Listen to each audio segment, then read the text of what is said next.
Bucky Irving's coming off a nice little season, over 1,000 yards in his first season in Eugene, coming in from Minnesota. Caught 31 passes out of the backfield. Of course, he leads the way, but there's a lot of guys in play at the running back position. Yeah, I think people are really excited by Bucky Irving and the way he played last season. A similar situation to kind of Nick's, where Irving was brought in as a transfer. I think it was far less clear in Irving's case of kind of if he'd be the starter or not. I think a lot of people expected it would be Byron Cardwell, who, as a true freshman at 21, was kind of an impressive young player who had some moments that kind of flashed, and he came into the offseason kind of as the fan favorite to be the next big running back, and yet he suffered an injury early on, didn't really end up playing much. He's now transferred to Cal.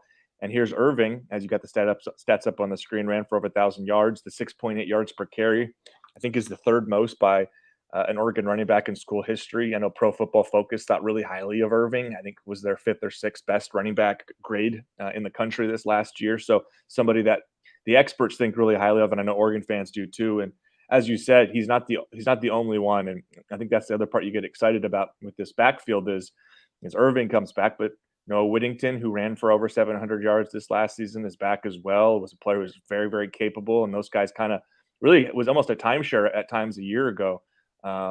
Between those two, and very rarely did one of them receive significantly more, field reps or carries. So those two will be back to shoulder the load, along with Jordan James, who was last year's goal line running back. I think he had a team high in rushing touchdowns from a running back. He'll be back as a sophomore. And then went out and signed a couple of highly rated kids, Dante Dowdle out of the Mississippi area, and then Jaden Lamar out of Seattle, more of a local player. But amongst those two players, one of them you probably expect to have some sort of a role, and you just kind of go from here. But I think everybody felt really good about how the running back position turned out a year ago after there were some question marks going into spring. I know I kind of just did this a second ago at quarterback. We'll do it at running back. A year ago at this time, there were two scholarship running backs on Oregon's roster. One was Byron Cardwell. One was Sean Dollars.